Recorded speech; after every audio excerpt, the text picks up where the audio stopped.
welcome, and Sláinte to everyone who's going to join us on the penultimate night. Is that what you say? Is it the night before the last night? Yep. The penultimate night. We've done it again.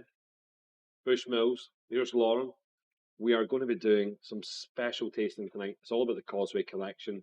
The first time, UK exclusive, world exclusive. I don't care. It's an exclusive because no one has done it publicly. No one has had the balls. No one's got their coconuts out and said, listen, we're going to crack open that £1,200 bottle, the 168 bottles that were put out there, the UK only. And how do we say it? Is it Fleurette? Foyette. Foyette. Quiet. Foyette. Interesting. Well, there you go. No one's done it. We're doing it. Join us. Let's have a bit of crack. Yes. I'm really excited for this one. Excited. This has been the one I've been looking forward to most all day. I won't lie. This is also 6 of 6 for me. Oh. So we're on the home run. We did start at the same time. I was in the other venue. I started at 12 on Cask strength whiskies. You got it easy. You got it. No. I mean, you were on the blend, and then went into core malts, and you were at 40%. You were at 40% till lunchtime. I was on it heavy. It was like breakfast Cask strength. It was tough. It's been a tough day. Breakfast whiskey. You've held up well. You look well. I mean, thank you. You're doing well. Thank you. You're definitely doing well. We'll see how this goes. We've got 6 to get through. Number 1. We're going in order. We 1, are. 2, 3, 4, 5, and 6. Number 1. Okay. Don't be frightened to pour it. I'll move this out of the way. And I'm just trying to think what's on at this time, what's corresponding on the other channel. You know, what could be better than watching us? Frickin' nothing. I don't care what's on the other channel. What's that? What is on the other channel? Oh, that is good. Fair play. Fair play. And actually, if I wasn't doing this, you'd be there. You'd be there. We'd be doing that. And we've got who's on tonight? Jason and Shane. I mean, Shane has been really enjoyable to watch, so fair play. And no doubt he's got a bit of a, he's definitely got a bit of a buzz about. Also, has Finnan finished? Does anyone know his Finnan finished? Joining us, Finnan. Yeah, and if we can get him message once he finishes, 100% the Haymarket, we'll get him here for the crack. But he is he might be really inebriated. He might be drunk. He might be gone. Bring him in. Bring him in. Just he's in the Duke, yeah. So we're gonna have Stephen anyway. You can come and sit in the middle. I got some more chocolate. I went for the caramel, salted caramel. Yeah. Chocolate's really good for your throat as well. It really soothes it, and we've been both speaking a lot today, so it was very much appreciated. Lots of talk with lots of Cask strength, like ripping away all those cells at the back of the throat. Just stripping the layers. I poured this already. So have I. 10-year-old Cognac. Finish. This is, I mean, well, I think we'll kind of lead this with how special the Causeway collection is, first of all. Because, I mean, to be able to sit here and chat about 6 of the Causeway collection expressions is incredible. So obviously with the Causeway collection, we kicked it off last year, in October last year, with the 2 Irish releases, which we will also be tasting tonight as well. And the Causeway collection really is inspired by the Giant's Causeway, the home of Bushmills, and obviously what was kind of led by our fantastic master blender, Helen Mulholland. So some of these whiskies that you try tonight have really been her life's work in a bottle. So really, some of the expressions that we try here tonight are the very first casks she would have laid down in her role as master blender. So it kind of is her life's work in a bottle, and it's such a special collection. They are all single malt whiskies, non-chill filtered, all cask strength. So that's what you're getting yourselves in for. So really special. And we've got a real unicorn in here tonight with the 2001. You're touching on some things. Causeway. Yep. A place where people go and look at stones. Yep. Nearly mental. Nearly strange, but so therapeutic. Such a beautiful spot. It just invokes wild history. You know, this idea of, I mean, there's a lot of fantasy there. I mean, there's like this idea of giant stone that you are creating pathways and stuff, but it is a natural wonder. It is. It's a natural wonder. It's a place to go. It's a place to go and visit. And it is stunning. The North Coast is stunning. Bushmills fits just into that little crevice up there in Bushmills. The distillery just looks picturesque. If anything, it sometimes reminds me of one of those big American distilleries with massive warehouses chunking into the hillside. Yep. But it's precious. It's been It around. is. Bushmills has been around for hundreds of years. It is old. It is It old. is the it is the oldest licensed distillery in the world. It outshines everything in Ireland. It's been around longer than anything in Ireland, and it has done the business. It's done the job. However, and the flaw here is this, that it's taken nearly 400 years to be as innovative and as expressionate as this. The Causeway collection is the most innovative, the most expressive thing that anyone at Bushmills has really thought about in those 400 years. Yes, we've had consistency. Yes, we've had great spirit. But now we've got something. And for people like Helen in the distillery, people working in the distillery, watching this now in the last 30 years, from those American oak casks and Malaga casks that we're witnessing, we've just tasted a 29-year-old. There's there's 28 out there. There's a 25-year-old. This must be for them, because I know as a consumer it's exciting. But for them, this must be really exciting. People up there who've been there for this length of time, and for the people before that, the people who've left, the people who have literally left, maybe they're no longer here, and they were part of this process. This is a legacy for some people. It's a legacy for the people who really worked hard at the distillery. And we are only seeing the fruits of that now. It's just happening, And I think that we're just at the start of that innovating process that we're going to see as a consumer, And for so long we've seen blends, core malts, and yes, little tweaks here or there, the Millennium stuff, the 1608 that we talked about, those single casks that maybe bounced around the world for a little while. But this is taking it to a new level. Branding is big, right now. Sales of Irish whiskey is huge. It's rocketing all over the world. And Bushmills is not quiet. Not quiet at all. They're making a splash. And listen, and you've got people acting like Pokemon trainers. Got to catch them in all. The wild. Got to go find them. Got to get a boat. Got to walk somehow over the Himalayas to get to China to get bottles. It's not even funny. I know you're laughing, but some people are making that effort, and fair play to some of the guys that made that effort. So yeah, it's been good fun. I have just been told that Finnon is maybe in a bad way, and that suggests that he's really enjoyed himself. He spoke about the vintage casks. If he makes it, he makes it. Chances are he's going to be in his hotel room pretty soon, I presume. So don't worry. We'll forgive him for having a great. We can do this. We'll hold the fort. Absolutely. We can do this. Absolutely. But you're so right. I mean, this is arguably one of the best things Bushmills have ever done. This collection, and I think it's we've listened to what people wanted for so many years. Even when I worked at the distillery, my time in there, the number one question was, when are Bushmills going to release a cask strength whiskey? That was the number one question, and I think people know what Bushmills is capable of. They know what we're sitting on. Highest stock of aged single malt whiskey in Ireland, nearly 400,000 casks. People knew what we were capable of and they wanted to see it. And it was just so nice last year to finally listen and finally give back to what people wanted. It's nearly like, do you know what it is? It's nearly like a millionaire. Like those guys with lots and lots of money, right? Really, really rich people. And they've got lavish houses. They've got swimming pools.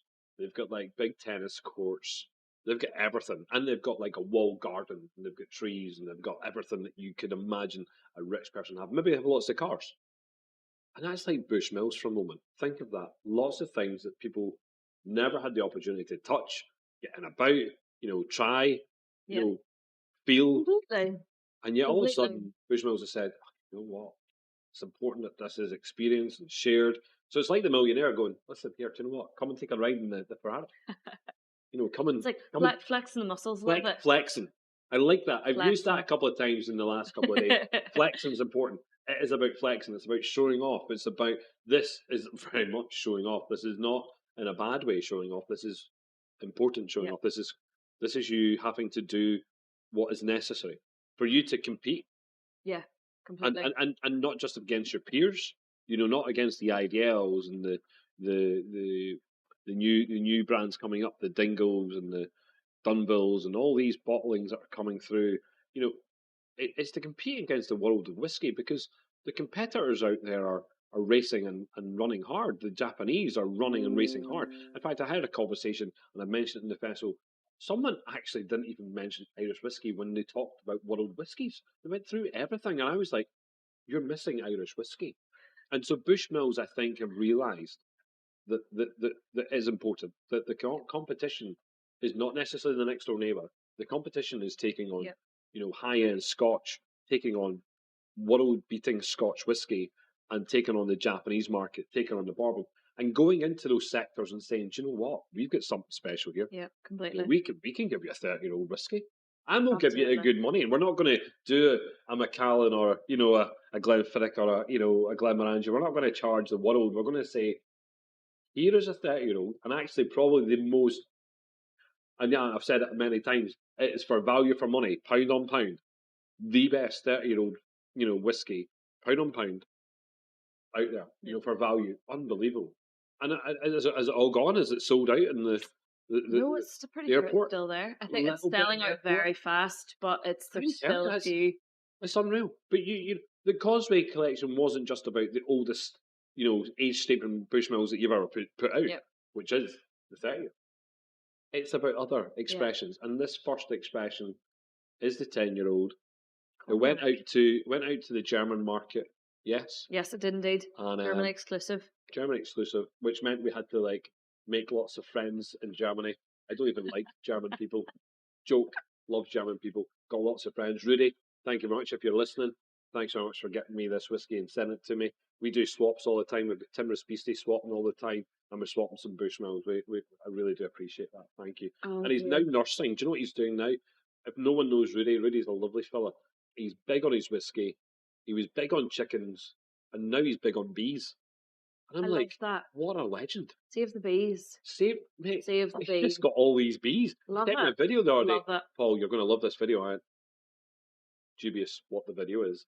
And all it is just these little bees in his garden pollinating the world. And I'm like, we need more bees. If I could have bees, I would get bees. Bees would be cool. What's your next project? Could you imagine? Bees all over. Belfast Whiskey Week bees. Featuring bees. Featuring bees.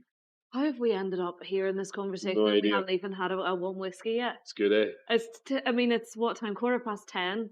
We've done a lot of sessions today, so please forgive us if we go a little bit off. Do you know what? I can't wait to watch this back. I want to learn about bees. I came for the whiskey. Came for the whiskey, stayed for the bees. Anyway, we'll crack on with the first. Yes, tell me if any comments come through. Anybody's watching. Do you know what I'm going to say? I mean, at this time of night, it's a Friday, and we have to caveat a long day. There's people around the world who have this set. There's people in different places who have this set.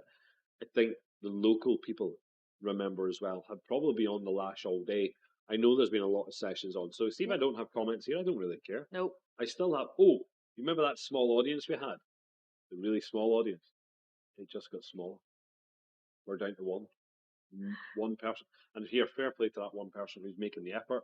Mark, you got a shout out. Everyone who knows Mark. You all right? Give me you want me to give out the last name? Yep. Oh no, I was going to. I know your last name. I just didn't know if you wanted me to tell everyone. GDPR. Mark could have said, my wife doesn't know I'm here. You're telling me. So Mark Stevenson's here in case his wife is going to crack up. And she's all right. It's all good. Everyone's okay. Everyone knows Mark's here. You're cracking up our lovely videographers here, Paul. The tech team are cracking up. This is good. Francis McDonald, I think the 30-year-old is now sold out. Thanks for telling us. They're a nice update there. Thank you. Laurie is here. Laurie O'Dwyer, thank you so much. So, Whiskey Chat podcast. I love the fact, Laurie, I've said it already. Love the fact your name on here is your handle. Love it. Thank you very much. He's here. And, good to see you. And he's always buzzing. You're always buzzing when we talk about Bushmills, so I'm glad you're here. Love that. You're firing on ahead here with the cognac. I'm just drinking it. You're just rocking away here.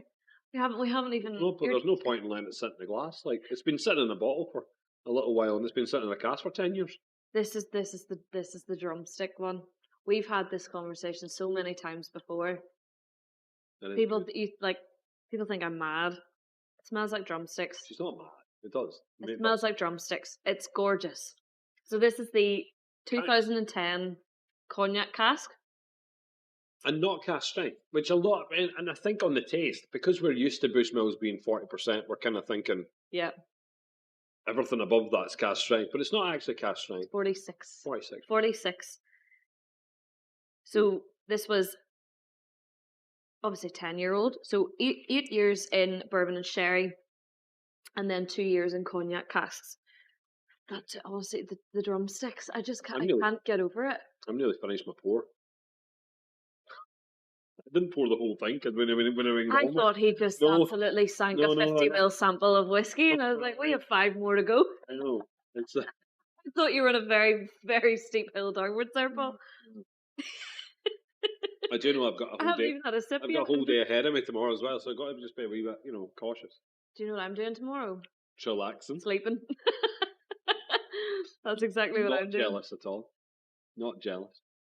No, it is good, and I think that this is one of those. This is one of those ones where again this DNA is there. This DNA that there's the ripe fruitness that you get, which is lovely. Yeah, I'm liking this. Oh. There's a lovely wee fizz on the tongue. Did you get a wee fizz? Not as much with this one as I do with the Banyos, the Swedish one. Oh yeah, no, very fizzy. Very fizzy. But this one, I just honestly, please someone else tell me if you can smell drumsticks. Like squashies, the sweets, the pink and white. She's one of these modern ones. She's going for the squashies, Swissy one. Squashies. I'm on the lollies. Remember the lollies? Sick lollies, but genuinely, that's the first thing that I remember. Lauren gave her age away, in the last session. We won't repeat it. It's up to Lauren to do that. But there's whiskies in here that are older than her. Scary. Very scary. There's one. Only one? Yeah, there is. There's only one. It's got more character. He went there. He told me. No, man. He did. No. He said that. He literally said that he said that behind the scenes after we finished the last tasting. And she didn't slap me, so I thought it was fair game. I didn't. I mean, I thought, well, as soon as it's okay. Don't worry, I'll get you back for that. Listen. We've got a while to go. Comments are coming in, which is great. I'm glad that people have bored or hope to turn up. Gareth Spence specifically says, "I can smell drumsticks." You are right. Now, Gareth Spence.